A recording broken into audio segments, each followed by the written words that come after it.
بسم الله الرحمن الرحيم لا حول ولا قوة إلا بالله العلي العظيم الحمد لله رب العالمين وصلى الله على سيدنا ونبينا أبي القاسم المصطفى محمد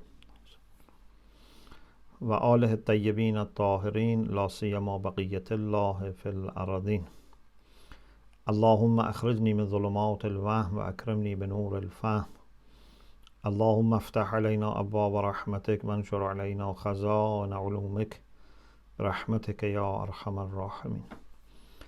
Alhamdulillah, we have tawfiq to continue our study of Introduction to Nahj al-Balaghah by Ayatollah Mutahhari.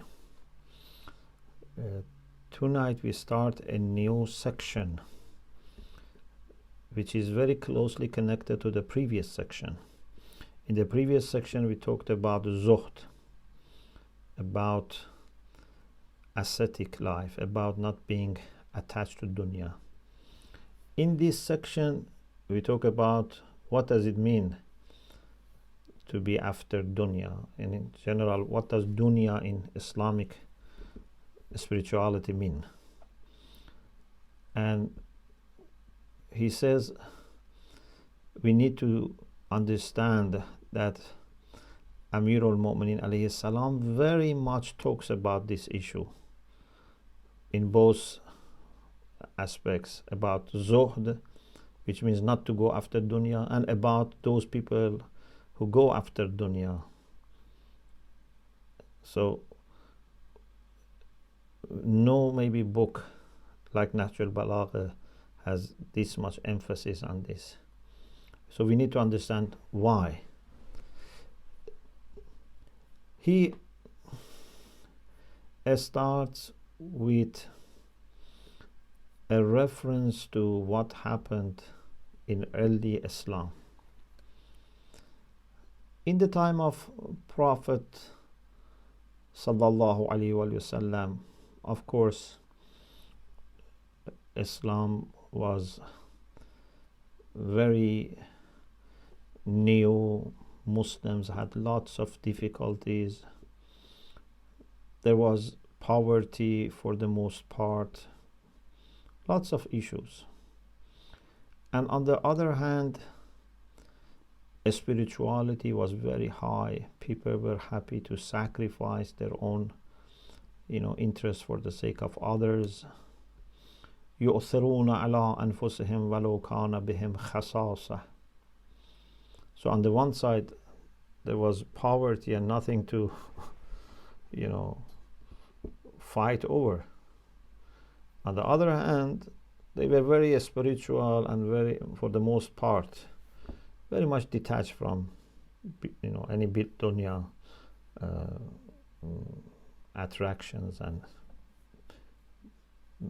they were free from belonging to dunya. Little by little the situation changed, because when in the time of the caliphs the Muslim world expanded and they had some conquests, there was a rapid increase in the income of the government, and the level of rich went higher. So the situation changed, but they were still managing to keep some standards from the time of the Prophet, some observation of justice, etc. But in the time of the third Caliph, Ayatollah Mutahhari says, unfortunately, things changed. The third Caliph started to give more privilege to some people, and then also other people under him and governors, etc., agents also did the same. So some people took more from the public treasury.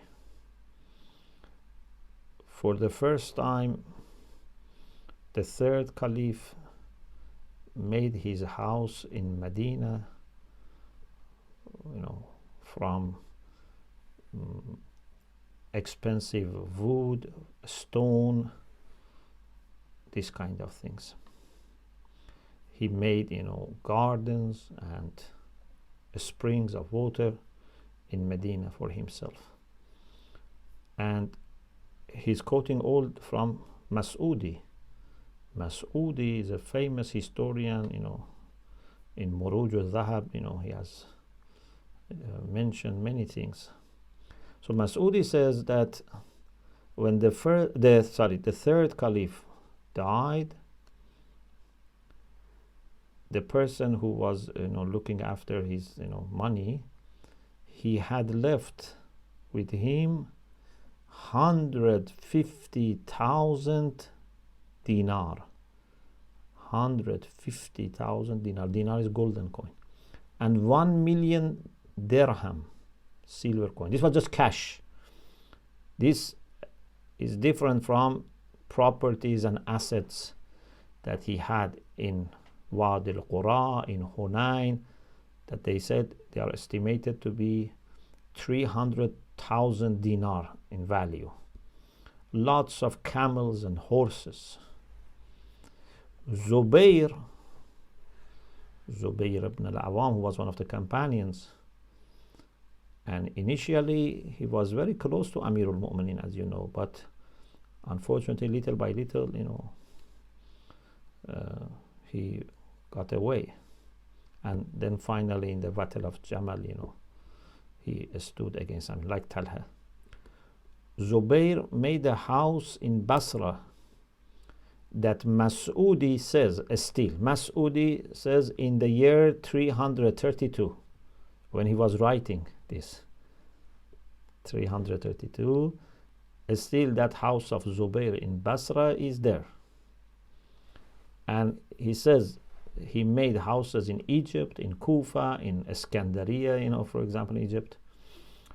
And after he died, he left 50,000 dinar, 1,000 horses, and many other things. Talha also was a companion of the Prophet. Talha also, with Zubayr, they took part in the Battle of Jamal. Talha in Kufa made a house with plaster and bricks that Mas'udi says still it's remaining in Kufa. It is known as Darut Talhatain. He had daily profit, daily income of his properties in Iraq amounting to 1,000 dinar every day. In his stable there were 1,000 horses. When he died and they divided inheritance, 1 in 32 of his inheritance, 1 in 32nd, was 84,000 dinar. And these people were very poor in the time of the Prophet. He mentions for Zayd ibn Thabit, Ya'la ibn Umayyah, and Ayatollah Mutahhari says money is not coming, from a sky, or for example, doesn't, come, from sand, etc. There must be coming from somewhere. And often the case is that when so much wealth is so quickly accumulated, not all the wealthy people are like this, but when so quickly a poor person becomes very wealthy, it means that it's often the case that either they have misappropriated, they taken what belonged to the public or others, or they didn't fulfill their duties and responsibilities and didn't pay their taxes, their zakat, etc. So Amir al-Mu'minin in Sermon 127, he says, وَقَدْ أَصْبَحْتُمْ فِي زَمَنٍ لَا يَزْدَادُ الْخَيْرُ فِيهِ إِلَّا إِدْبَارًا. You are in a time that khair is just going away. وَلَا الشَّرُّ إِلَّا إِقْبَالًا, and evil is just coming forward. وَلَا الشَّيْطَانُ فِي حَلَاكِ النَّاسِ إِلَّا طَمَعًا, and shaitan is just increasing his tama', his hope in destroying people. And then he says that, don't you see that how poor people are struggling with their poverty, and then there are rich people who are not grateful to Allah subhanahu wa ta'ala, or miserly people who don't give the rights that Allah has allocated in their possession. Then he says, أَيْنَ خِيَارُكُمْ وَصُلَحَاؤُكُمْ وَأَيْنَ أَحْرَارُكُمْ وَسُمَحَاؤُكُمْ. Where are your good people? Where are your righteous people? Where are your free and noble people? Where are your generous people?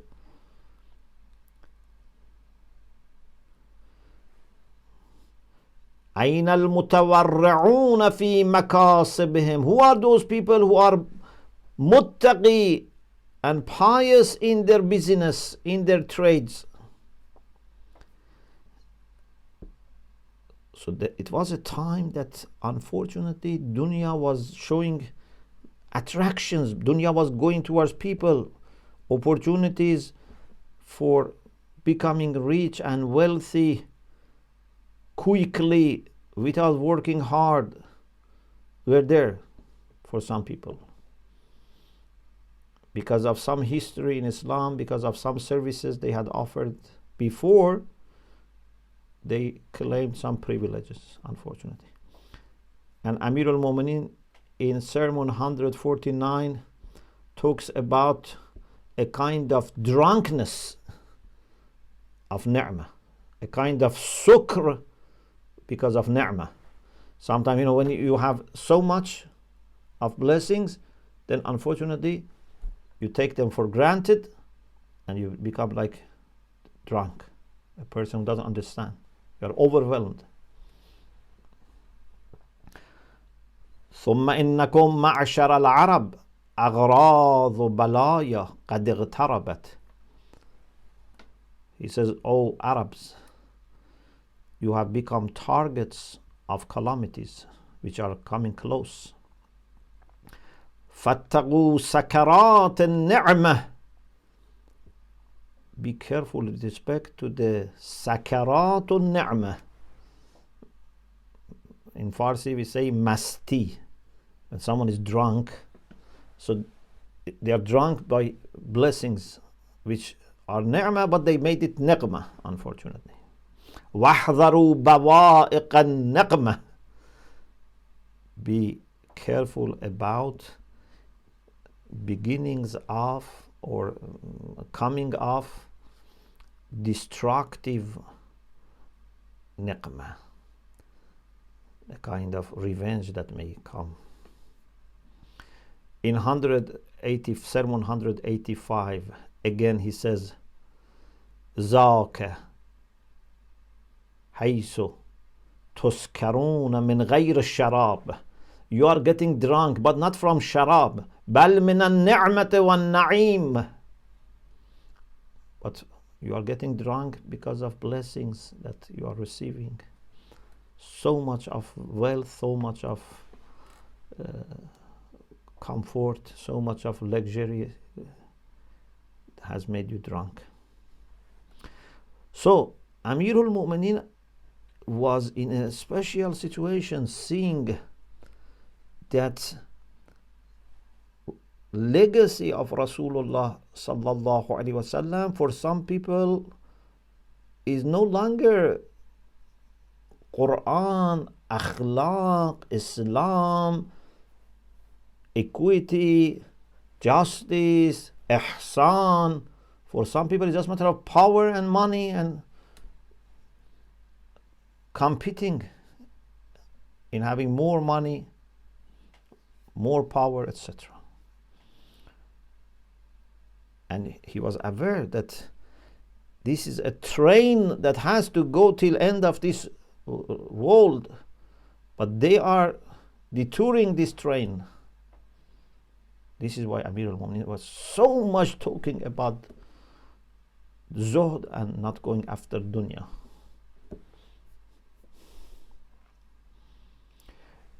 Of course, part of this is for all times.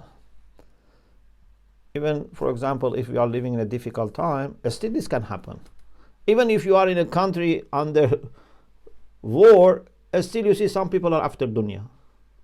So it's not that always, for example, we have to be worried when dunya is coming towards us, everyone is rich, everyone is, affluent, there is peace, there is trade, there is, business. No, even in the most difficult times, we may develop love for dunya, hubbut dunya.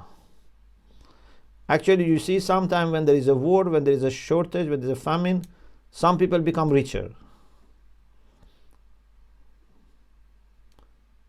And many times it's not because they are richer, because, for example, they work harder. Many times it's because they use the need of people in order to make more money by giving things higher prices, etc.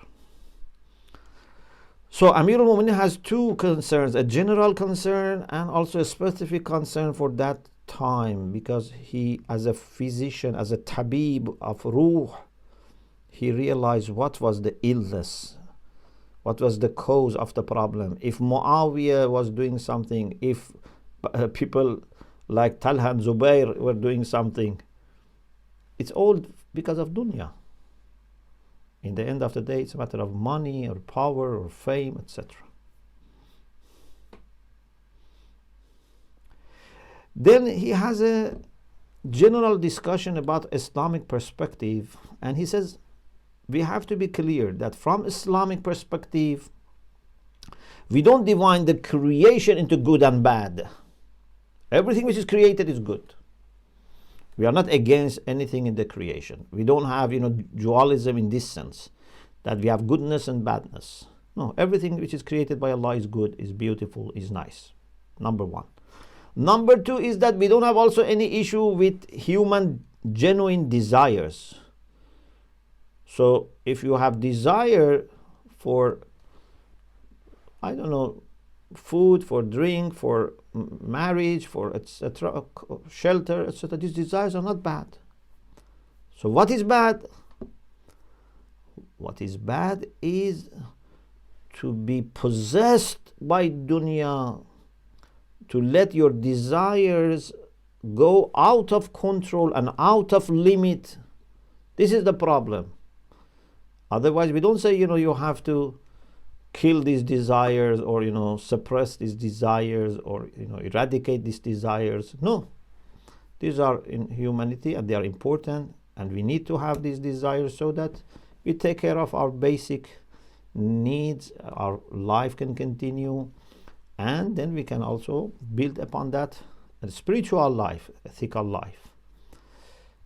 So he mentions that, for example, there was a person that was blaming dunya in the time of Amir al-Mu'minin. It's a famous story. And Amir al-Mu'minin alayhi salam tried to inform him about his mistakes. أيها الظام للدنيا المغرور بغرورها. He was blaming dunya, but indeed he was himself deceived. Dunya is not bad. الدنيا متجر أولياء الله. According to Amir al-Mu'minin, dunya is mazra'atul akhirah, is the farm for akhirah. Dunya is like a race field that people compete and they should get the most. Dunya is the place for trade. Dunya is the place of worship. All are in Nahj al-Balaghah. Ad-dunya mazra'atul akhirah, of course, is from the Prophet, but about field, racing field, it's in Nahj al-Balaghah, Sermon 28.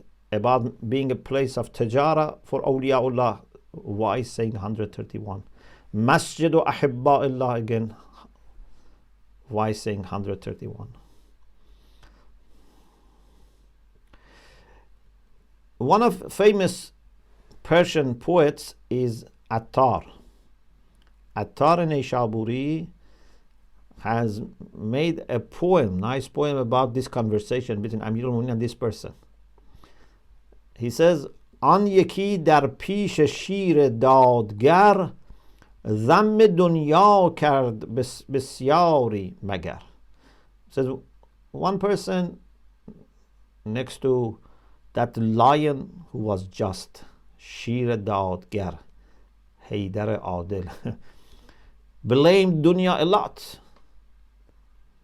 حیدرش گفتا که دنیا نیست بد، بد تویی زیرا که دوری از خرد. Amir al-Mu'minin told him, dunya is not bad. You are mistaken. You are not understanding. هست دنیا بر مثال کشتزار. Dunya is like a farm. هم شب و هم روز باید کشت و کار. Very beautiful. Day and night you have to farm. You have to use your time in dunya. Day and night. Use this dunya. It's not something is bad and you have to waste it or kill your time so that it finishes. زان که عز و دولت دین سر به سر جمله از دنیا توان برد ای پسر. Oh boy, dignity and strength of religion completely can be achieved in dunya. تخم امروزینه فردا بردهد. بر means میوه, fruit, samare in Arabic. You put the seed today, tomorrow you have the fruit. ورنکارد ای دریغا بردهد. But if you don't plant anything, if you don't sow any seed, then tomorrow is just lost. Your fruit is just lost. حسرة, lost. دریغا. پس نکوتر جای تو دنیای توست. زان که دنیا توشه عقبای توست. So a good place for you is this dunya. And your provision for akhirah is from dunya. تو به دنیا در مشو مشغول خیش. In dunya don't be busy with yourself. لیک در وی کار عقبا گیر پیش. But in dunya go after your akhirah. چون چنین کردی تو را دنیا نکوست. پس برای این تو دنیا دار دوست. If you do like this, dunya is good for you and you must love dunya. Dar, dost, means dostar. Be a lover of dunya. Dunya is not bad. Dunya is great opportunity for us. We don't know how much life we have. Whatever Allah gives us, we have to utilize it the best way.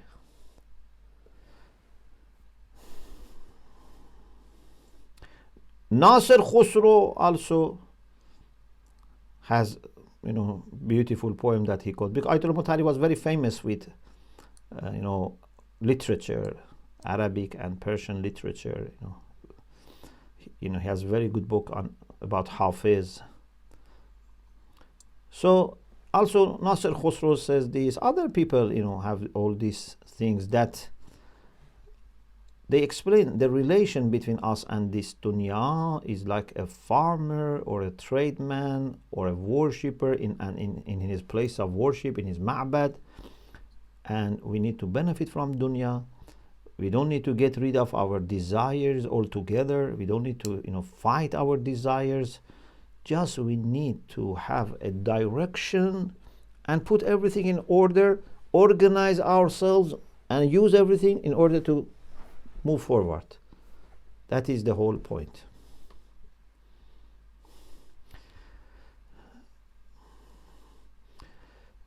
So,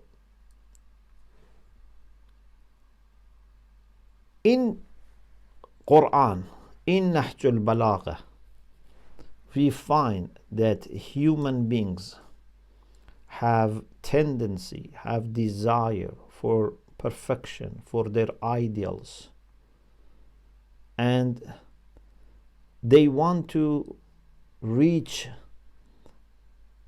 maximum perfection. They want to move towards the absolute perfection, although they cannot themselves become perfect, but maximum perfection possible, and they want to move towards absolute perfection. Some people mistakenly, unfortunately, think it's money. Perfection is money. If I have more money, I become more perfect. Some people think it's power. If I rule one city or one province or one country or one continent, these are mistakes. But the root is correct. The root is there is something in us that moves us towards Allah subhanahu wa ta'ala and towards our own development and our own progress as much as possible. So, when things that need to help us in this journey mistakenly are taken as our aims, as our ideals, as our ends, problems start. And you know what happens? These things were supposed to help us, but then they become our ends, then they chain us. They take us away. I wanted to go to this direction. I thought these are going to help me, but now they are taking me backward. They don't let me go. Like, for example, a person who is in the ocean, has been diving to the ocean, now suppose is in 1,000 meters under the surface. Now wants to go to the surface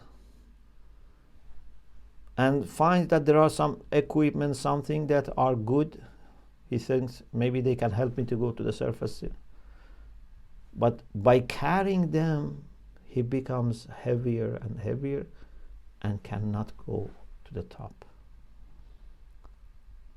You remember we were talking about Najal Mukhaffafun, those who are sabukbar, those who are with light weight. They can save themselves, they can climb easily. So dunya should help us, not that dunya chain us. This is the whole thing. According to Islam, this material life is good as an instrument, as a means, as a helper, as a place of transit, but not as an ideal. And Amir al-Mu'minin many times refers to it. For example, Amir al-Mu'minin says, وَلَنِعْمَ دَارٌ مَا لَمْ يُرْضَ بِهَا دَارًا. Dunya is a good house, but if you are not taking it as a place of permanent residence for a short period of time. It's like a hotel, like a motel. Or ad-dunya daru majazin la daru qararin. Majaz means passing. Jawaz or safar, for passport, they say jawaz or safar in Arabic, because jawaz means to pass. So dunya is for transit, not qarar, not staying here forever. فَخُذُوا مِن مَمَرِّكُمْ لِمَقَرِّكُمْ. Take from dunya for your place of permanent residence, for your akhirah. So, anything that take us, capture us, arrest us, is a problem. Doesn't let humanity to grow. It becomes like a very tied clothes, which doesn't let you to breathe and grow. This is the problem. Then he asked a question that he discusses in the next part, and inshallah we can discuss this inshallah bi'iznillah, if we have tawfiq, inshallah another time. This is our last session for the 12th term of Hujjat Academy. And the question is, what's the difference between Allah subhanahu wa ta'ala and other things? Why, if we listen to Allah and take Allah as our ideal, we grow? But if we take anything else as our ideal, it's going to limit us. It's a very good question. And of course the answer is obvious. Because anything else doesn't have that value that Allah has. If I obey, serve, money, power, fame, whatever you call it, I am making myself lower and lower. Because depending on what you serve, what you want to achieve, your value can be known. If you say, my aim in life is to make, I don't know, $10 million. This is my aim. Okay, so then that's your value. Actually, your value is less than that because you are giving your life to get that. This is your value. If you are happy to give your honesty and your honor and make, for example, you lie to get $1,000, that's your value. What is in dunya that has value equal to us? Nothing. Inna samana abdanikum al-jannah. The cost, the value of your body is heaven, let alone your soul. Your soul is just to reach close to Allah subhanahu wa ta'ala. So if we serve Allah, we have to rise, we have to grow, because we are moving towards the absolute perfection.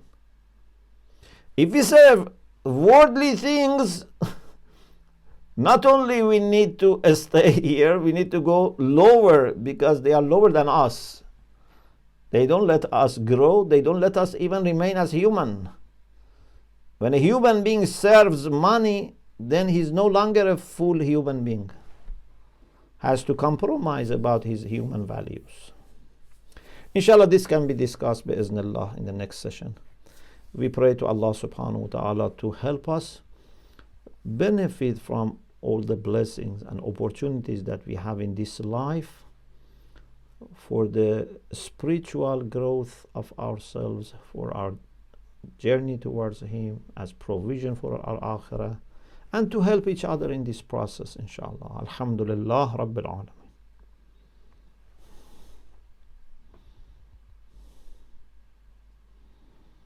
Thank you very much. You're welcome. Really appreciate it. We have a few questions. One is from our very devout for Dr. Mustafa Rahim, mashallah. MashaAllah. Is that why should good people for sinful society who don't listen to Amr bil Ma'ruf, not even obeying fiqh laws according to Surah An-Nur, why should good people also be punished? When they do Amr Ma'ruf and are not listened, they are not punished. But if they don't do Amr Ma'ruf and Nahy al-Munkar, they are also responsible. And sometimes when a calamity comes, it's not also going to just select people and say, okay, this was a bad person. As Quran says, اتقوا فتنة لا تصيبن الذين ظلموا منكم خاصة. Yeah, when a calamity, like a rain comes on everyone. Calamity also if come. So if you are mu'min and you do amr ma'roof, calamity would not come. Because if it comes to everyone. Asante. Thank you very much. We have Brother Husseini here, and I will show the question. Alaykum First, salam. love and prayers for yourself, and then he's asking, what is the best job to take that Allah loves the most? Is it the path of seeking knowledge and teach it, or what would you suggest, Sheikh? I think seeking knowledge and teaching it actually is more than a job. This is something that every person should do. If they have even job, as much as possible, seek knowledge and teach. Even if you are teaching in madrasa, I don't know, teaching your children, teaching something, but learn and teach always. Mu'min must be either, this hadith, that mu'min should not die unless he is either teaching or learning Quran. But in addition to that, if, for example, you are thinking about what kind of occupation or profession I should have, I think you need to see your situation, your talents, opportunities, your responsibilities, the need in the society, in the community. If everything is equal, of course, the best thing is to dedicate yourself to the path of the prophets and ulama, and dedicate your life to learning and teaching. But we know that we have other needs also, and also people have different talents, different interests, etc. So between me and Allah subhanahu wa ta'ala, I should see where I can be more productive, more successful, more beneficial, making community of Imam Zaman better. Is it by being a doctor, engineer, a housewife, a baker, a driver, a politician, a journalist, but all not based on how much I am going to receive? Which job is easier, for example? No. Where I can better serve, I can excel better, I can, be more productive. But of course, teaching and learning is something that is of another level, and every person as much as possible should do this. This is the path of prophets and messengers and imams. We have one more here, and is Brother Husseini. During last years of Prophet sallallahu alaihi wasallam, some people just become Muslim because they foresaw the emotions of common Muslims, and jihad can be exploited to grab power, riches, lands, and so forth. Lovers of world to control? ? Yes, some people, especially after the conquest of Mecca, they realized that there is no way to resist. They couldn't fight, they couldn't resist, so they had to surrender. Some people, yes. But many people also embrace Islam, not because of this. But the problem was that, again, these people were divided. Some of them were deeply committed, some of them just accepted, but they were hadithu ahdan bil Islam. They were very new and not deeply understanding. So when Rasulullah was there, they were okay. If Rasulullah had continued 10, 23 more years, maybe they would always remain like that. But because the time they spent with Rasulullah was short and then things changed, some of these people, unfortunately, went back to the akhlaq of Jahiliyyah. Again, the same issue, but now with appearance of a Muslim, but the same story of power and money and I don't know, this kind of thing can happen. Always we see in the history that unfortunately when a prophet comes, people gather around him, and after he goes away or dies, then unfortunately division starts. This is a general pattern that we see in the history, unfortunately. Look at the ayah, كَانَ النَّاسُ أُمَّةً وَاحِدَةً. If you read that ayah, it says that first they were one ummah, then they divided, فَبَعَثَ اللَّهُ النَّبِيِّينَ. Then Allah sent the prophets and messengers. Then after the prophet themselves, they divided, but this time with knowledge. Before they didn't have knowledge. Now they have knowledge, and they were divided. So what did the prophet say? So some people changed it. The answer is that some people embraced Islam just to save their position or their situation. Some people, no, they wanted to become Muslim, but among them some were very deep, some were shallow in their iman. Thank you very much. You're welcome. If you allow, I actually made a bit of an interpretation mistake of a question, and his brother Husseini asked this question. But the main point here is regarding people who live in a Muslim and Shia community. So when it comes to this question that you will go to your own grave, you should worry about yourself. Sometimes this is a response from people when Amr bil Ma'ruf and Nahy anil Munkar is applied. How can we answer this? Let's remember this response is coming from our own society within a Muslim society. Yes. Please, if you can advise us. Yeah.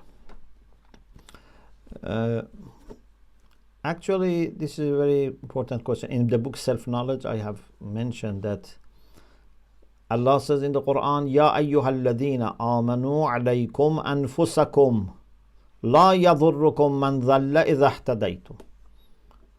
O believers, you must be concerned about yourself. Take care of yourself. Those who have gone astray, if you are guided, are not going to harm you. So what does it mean? It means that I have to take care of my taqwa, my responsibilities. And if I do my job properly, then other people cannot harm me if they go astray. But to take care of myself means I have to take care of my personal and social responsibilities. I cannot neglect my social responsibilities and I say I have taken care of myself. For example, if I don't do Salih Rahim, have I done my job properly? No. If I have not been supporting poor people, can I say I have done everything for myself? I didn't, support them, but I have looked after myself? No. The same with Amr al-Ma'ruf and Nahy al-Munkar. Amr al-Ma'ruf and Nahy al-Munkar is part of our taqwa, part of my own taqwa, part of my own fulfilling responsibilities towards Allah subhanahu wa ta'ala and His people. So this is the answer. Yes, it is true that we are not put in the grave of other people. La tazaru waziratun wizra ukhra. It's more than that. No one is carrying burden of other people. Yes. Kullu nafsin bima kasabat rahina. Yes. But I am responsible for personal and social things that Allah wants me to do. So, for example, I am responsible for my children, upbringing my children. If I don't look after their upbringing, in my grave or on the day of judgment, they are going to ask me. But if you do your part and your children, but for any reason don't listen, don't accept, or later they change, they commit sins, you are not going to be questioned for that, because you have done your part. Is Prophet Nuh going to be questioned for what his son was doing? No, because he did his part. So, Prophet Nuh is not put in the grave of his son is not put in the grave of, but Prophet Nuh has performed his responsibility towards his family. Otherwise, he would be questioned. قُوا أَنفُسَكُمْ وَأَهْلِيكُمْ نَارًا. So this is my responsibility. So I have to take care of my taqwa. Part of it is only related to me, between me and Allah. Part of it is about third parties, not only me and Allah. Third party, other people, even other, sometimes might be other beings, maybe animals. Maybe there's an animal that I have to look after. Maybe there is a tree that I have to look after. Maybe there's a land. Maybe there's a river that I have to look after. I will be asked about this river. If we polluted the river, I cannot say I didn't do any harm to any human being. You have done zulm to this river. So this is part of our own taqwa. Thank you very much. You're welcome. Very insightful. Very insightful. May I ask now, as we are coming towards the end of the semester, before I'm going to ask you to pray on behalf of all of us, Sure.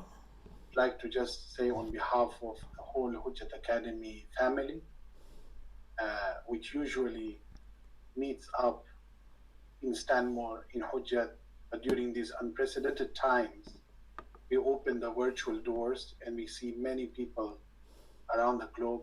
On behalf of all the students, would like to say thank you so much. Thank you, my pleasure. May Allah subhanahu wa ta'ala give you strength to always be that shining teacher of our community. Inshallah. And that we can continue to be good students of yours, inshallah. May Allah help us, inshallah. Thank you very much. Ahsant. And to all the students, we would like to say that we will, of course, have more semesters to come. Inshallah. We would like that each one of you support this cause, both by attending in any way and spreading the words as well. Inshallah, we are entering soon Shahr Ramadan, but we will aim to come out with information very soon for the next semester. Inshallah. Sheikhna, thank you so much from the bottom of our hearts. Thank you. We never thought that we would come up to these numbers of semesters. Alhamdulillah. And once upon a time, it was a dream. Then you told us, go for it. And then later on, you always said, do not let it stop.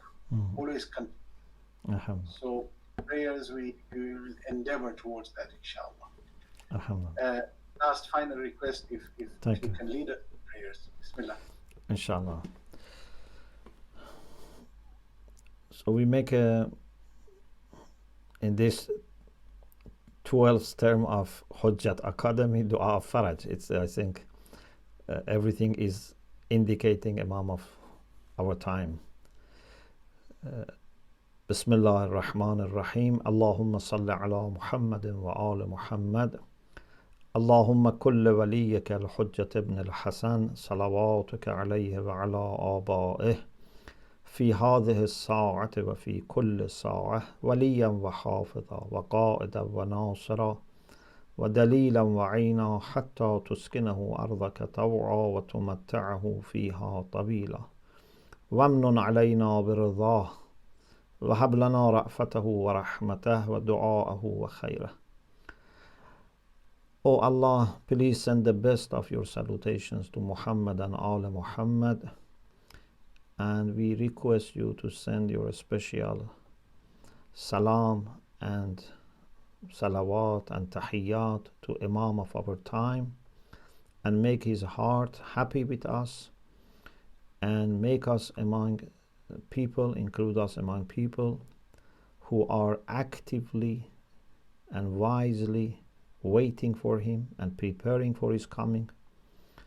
Please make the heart of Imam happy with what his community is doing worldwide, Please preserve for us our maraja, our ulama, our teachers, our elderly members of community, our volunteers, our parents, any person who is trying to be good and bring goodness. Please preserve them. Please help us in upbringing our children so that they can be, inshallah, true followers of Ahlul Bayt and helpers of Imam Mahdi. And please make our community everywhere in the world united, strong in their faith, and wise in their interactions inside and outside. And please give shifa to all people who are ill. There are many people who suffer because of COVID or other kinds of illnesses, and sometimes for mental illnesses. Please give them shifa bihaqq Muhammad wa al Muhammad. And please send rahmah and maghfirah to all mu'mineen and mu'minat from the beginning to the end, especially those who have rights upon us, our parents, foreparents, teachers, ulama, martyrs, and also for those parents who are alive. Please bless them, please keep them happy and healthy and enable us to serve them. And those who have passed away, please be very generous and forgiving with them, and on behalf of us, reward them without measure. And please make us ready for months of Ramadan. If you have not forgiven us till now, please forgive us and clean us and purify us so that we can enter into your ziyafa, into your feast, and enjoy all the gifts that you offer in these months of Ramadan to your guests. Ameen Ya Rabbal Alameen.